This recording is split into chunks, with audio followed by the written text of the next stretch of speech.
Hello! My name is Mara, and welcome to Books Like Whoa.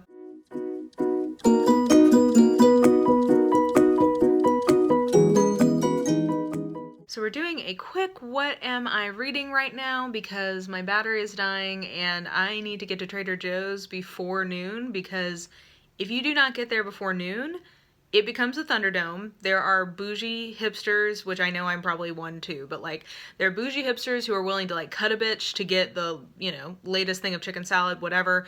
I gotta get there before noon or else it's like pure chaos. And for good or for ill, I've not actually read as much this month as I normally do, so hopefully that we can just move through this pretty quickly. And part of why I've not been reading as much is because on Halloween I started watching Stranger Things and got like sucked into that, so that has been taking up some of my reading time. Side note, believe the hype, it is so good. I was like really impressed with the whole thing.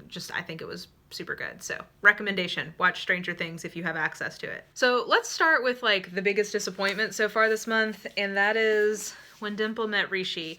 Now, I know a lot of people really love this book.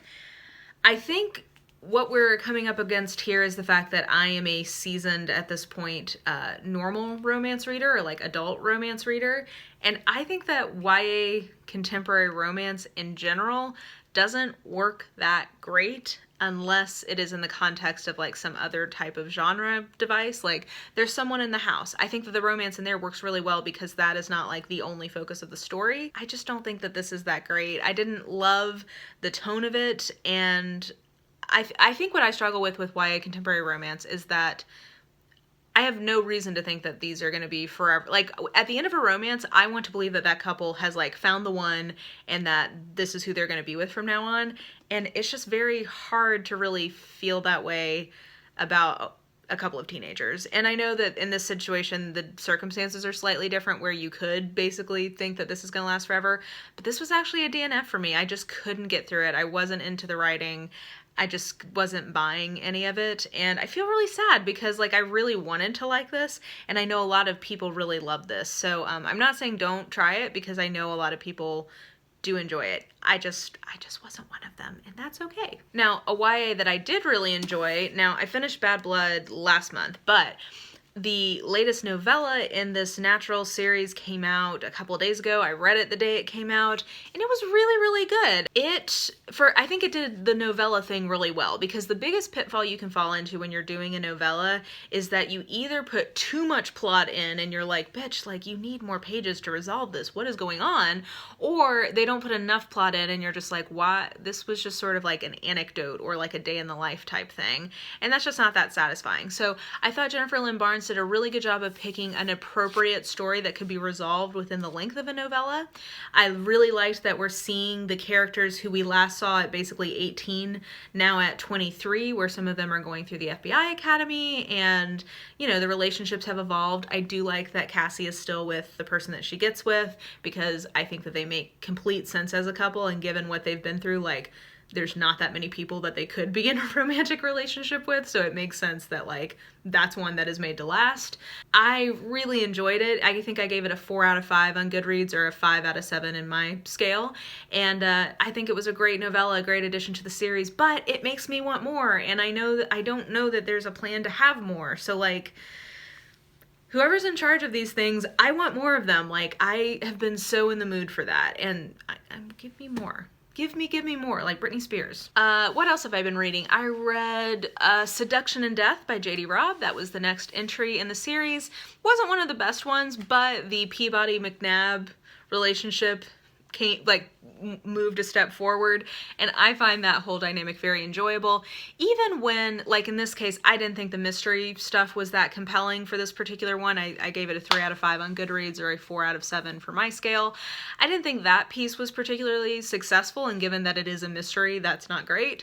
But at this point, I know the characters so well that I'm always just gonna pretty much always gonna enjoy just being in that world, and I love all the banter that happens in that series. So perfectly enjoyable way to spend an evening, not something that's gonna stick with me. I have the next one out from the library, and the premise sounds a little more exciting, so I think I may enjoy that one a little bit more. But anyway, still slow but steady progress in that particular like bajillion book series. What else did I read? I read a couple of like throwaway paranormal things that are not worth talking about. They were just sort of brain candy. Oh, The Case Against Sugar. Yeah, so I finally finished that by Gary Taubes. That's his most recent book.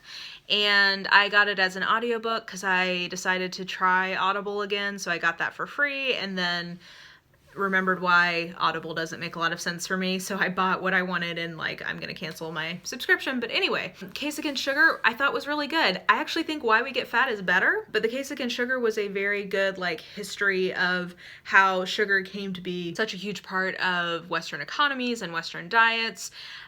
It was much more of a history than I thought that it was going to be. I thought it would have a little bit more science to it. Not that there wasn't any of that, but not as much as I expected. So I thought it was good. I gave it a 4 out of 5 on Goodreads, which would be a 5 out of 7 on my scale.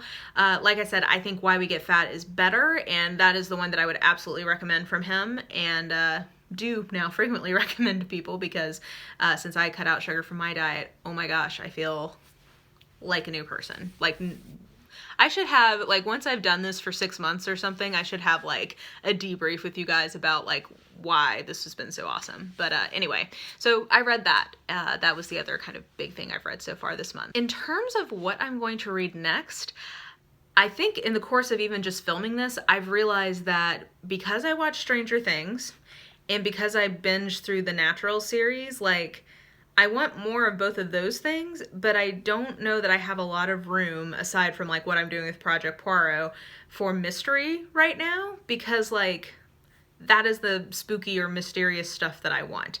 So that whole big TBR I showed you guys in my last What I'm Reading Right Now video last month, I don't know that I'm going to get to really any of those because I'm just not in the mood.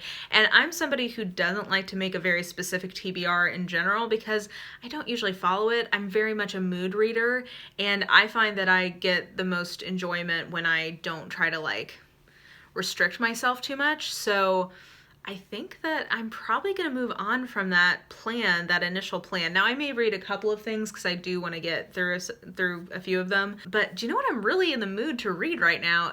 Alona Andrews. I've been like saving her backlist and her oeuvre because like they're so good and I love them so much that I haven't wanted to just waste them. But that trilogy she did with Avon is now done. Like all of them are out and I have all of them. And I'm wondering if it's like time for a little Alona Andrews binge because it's so good. And this time of year, like, it's time to treat yourself, I feel like. So that might be where I go next, or I might finally finish the Nalini Sings that I need to catch up with, which I've been saying that I'm gonna do for months now, if you guys have been watching since the beginning. I think I'm in the mood for like urban fantasy / like paranormal romance. Like that's sort of what I'm in the mood for. So I may move towards that. I'm very excited because I think I finally have all of my library books back, I think, except for the one that I just checked out, the next J.D. Robb. But that means that I don't have that as sort of like a ticking time clock in the background, and it gives me a little bit more freedom in terms of like what I'm in the mood to read as opposed to what I need to read because I need to take it back. So yeah, I'm kind of in a state of uncertainty. I will be going home for Thanksgiving for like a week, which is great because I can work remotely a little bit, which is a nice part of my job. So yeah, I'm excited because I'm going to be able to spend some time with my family, but that means that I may or may not be getting a lot of reading done. So November may end up being like not a huge volume reading month for me, even though for the most part so far it's been a pretty good one. So yeah, we'll see where we go from here. I'm kind of uncertain, but that is a lot of times when I get my best reading done, when I just sort of follow my mood. But anyway, this was sort of a shorter video, which is good because I'm looking at the clock and I need to get to Trader Joe's if I want to, you know, escape alive. So anyway, I would love to hear what you guys have been reading recently, any hits, any misses, etc. Let me know.